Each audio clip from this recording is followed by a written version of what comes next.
Good afternoon, you guys. It's your boy Ben Mahari here, representing Mahari Nation Sports Podcast.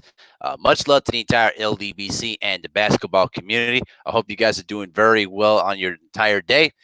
Don't miss basketball conversations every Friday night, 9 p.m. Central Time. This is where we discuss basketball-related topics, news, debates, and everything else in the world of basketball. You understand what I'm saying? And if you're new to the channel, make sure to hit the subscribe button and hit the bell icon to get all the latest notifications when I start dropping some videos and live streams. And please spread the word about the channel.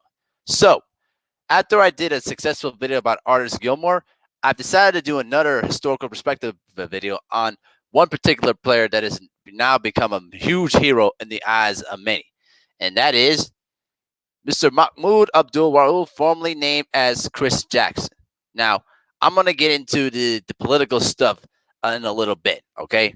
But I want to start off with talking about how his upbringing, how he began basketball. Formerly named as Chris Jackson, he was born in Gulfport, Mississippi, the son of Jacqueline Jackson. He was raised as a single-parent family along with two brothers, okay? His childhood was characterized as poverty, and there were times where him and his brothers, all right, were not able to get any type of food or nutrition for them, as he missed the fourth grade and was later placed on special education classes, something that I can relate to. Not missing the fourth grade, but being in special education classes. What we did not know is that he suffered from a mild form of Tourette's syndrome, which is a condition that basically makes you shake or quiver all over the place. A condition that was undiagnosed until he was 17 years of age. But he was able to overcome all of that to become one of the great basketball players in his own high school of Gulfport, Mississippi. Okay? Having never played an organized game, Abdul-Rauf was discovered by a middle school girls basketball coach during lunch period on the playground. Recognizing his skill, she was able to convince his mother to allow him to play organized basketball. And in his first game, despite the fact that never playing basketball or knowing the rules, he scored 24 points in his debut game. And when he moved on to high school, he averaged 29.9 points per game, along with 5.7 assists, and was named McDonald's all up to the McDonald's All-American game, and was also named Mississippi Mr. Basketball twice in both 1987 and 1988. So this guy was pretty much a legitimate scoring machine by the time he started playing basketball and never even knew the game. So salute to him on that.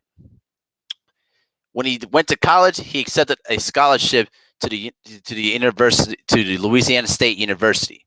And in his third game as a freshman, he scored 48 points against Louisiana Tech. He also set, as a freshman, a scoring record by scoring 53 points against Florida. And on March 4th of 1989, he scored 55 points against Ole Miss to top his personal best game, while setting a career high for three-pointers made with 10 threes in that same game.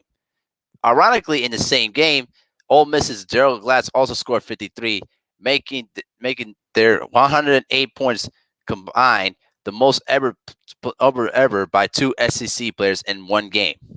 He appeared in 32 games as a freshman, okay, setting the NCAA record by points as a freshman with 965 points and averaged 30.2 points per game as a freshman. He was named SEC Player of the Year and First Team All-American. During his sophomore season, he produced similar numbers, with his scoring averages slightly falling to 27.8. Now, on February 10th of 1990, okay, he tied his career high for three-pointers made while scoring 49 points. All right, and by the time his career came to an end, he was named SEC Player of the Year and First Team All-American for the second straight season. After 2 years of basically dominating the hardwood, he decided to declare for the NBA draft. That same sophomore season is when Shaquille O'Neal and Stanley Roberts were also, young players coming up there too. So Chris Jackson, pretty much when he came in, was a dominant scoring machine that kind of showed duplicates of a young Steph Curry and also memories of a great Pistol Pete Maravich that averaged 44 points per game during his college career. You know what I mean? This guy was a legit scoring machine. When he basically declared for the NBA draft, he was chosen third overall by the Denver Nuggets. In his first season in the NBA, he was named All-Rookie Second Team. And despite the fact that he never actually dunked in an NBA game, he actually participated in the 1993 Slam Dunk Contest, all right?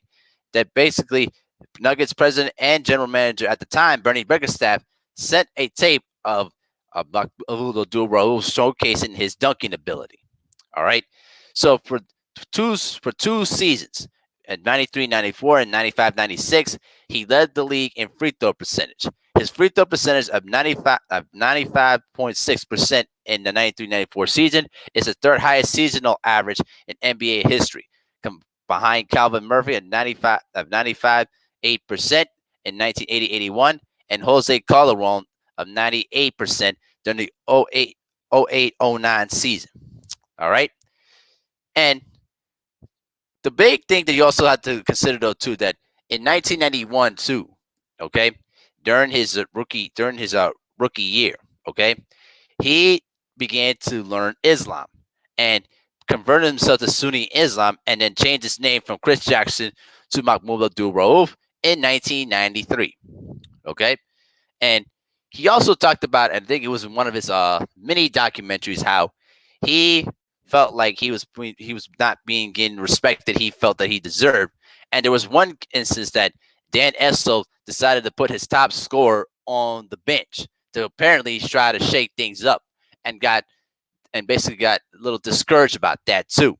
So I thought that was kind of a bit interesting, but to sit your best scorer on the bench doesn't sound right to me. But now we're gonna get into the nick of things a bit shortly, okay? But he was instrumental of the 93-94 Denver Nuggets team that became the first team in NBA history as a number 8 seed to beat a number 1 by defeating the heavily favored Seattle Supersonics in 5 games, okay? And in that same 93-94 year, he averaged 18 points per game. At the same time, shooting at 31% from three-point range, 46% from the field, and as I mentioned, 95% from the free throw line. All right, and his numbers continue on. In 94-95, he shot 88% from the free throw line, 38% from three-point range, and averaged 16 points per game. So this guy was pretty much balling. By 95-96, he averaged 19.2 points per game, shot 93% from the foul line, and had a personal career best 39% from three-point range, which also includes a 51-point game against the Utah Jazz in 96. And if you haven't checked out that tape yet, do yourself a favor. Go check it out. It was the best display of shooting you'll ever see, and reminds you a lot of Steph Curry too. In fact, when you look at Abdul-Rauf's game to combine with Curry's, of course, Curry has the better ball handling skills. But in terms of the shooting touch, in terms of their ability of creating their own shots and coming off of screens, both these guys share a lot of similarities in terms of how they play. Now, of course, Curry has the gaudy stats and everything else, okay? And that cannot be disputed. What I'm telling you is that they both each share a similarity in terms of their shooting prowess and their ability to get on a hot streak and just make shots and pretty much take over the ball game. Those guys show major similarities in terms of that, okay? And let's continue, okay? He played with the Nuggets until 1996, okay? And was a major player on that team. He won NBA Most Improved Player Award in 93, and also in 95, in November 95, he scored 30 points and a career high 20 assists against the Phoenix Suns, all right? So this is where 96 became a major turning point, okay? Because Abdul-Rauf was best remembered for refusing to stand during the national anthem, similar to what Colin Kaepernick was doing at the time, okay? Stating that the flag was a symbol of oppression and that the United States had a long history of tyranny. On March 12, 1996, the NBA suspended Abdul-Rauf for his refusal to stand and costing him $31,000, all right? 2 days later, he worked out a compromise with the league where he would stand during the playing of the national anthem, but could close his eyes and look downward. He usually silently recited Islamic prayer during the time for those who are suffering for all walks of life during ethnic backgrounds. Well, the response by many was not very pleasant. There were a lot of players that did not appreciate and did not agree with his sentiment, okay? And what also was very bad was that in a public stunt from poor employees from Denver's KBPI radio station, all right, they they were relating to entering a Colorado mosque and played the national anthem on the bulls and a trumpet in proactive response to Abdul-Rauf's refusal to stand for the anthem. All right. All four of those employees were charged with misdemeanor offenses, and they were briefly suspended from their jobs, but ultimately they had to publicly apologize to the entire Muslim community.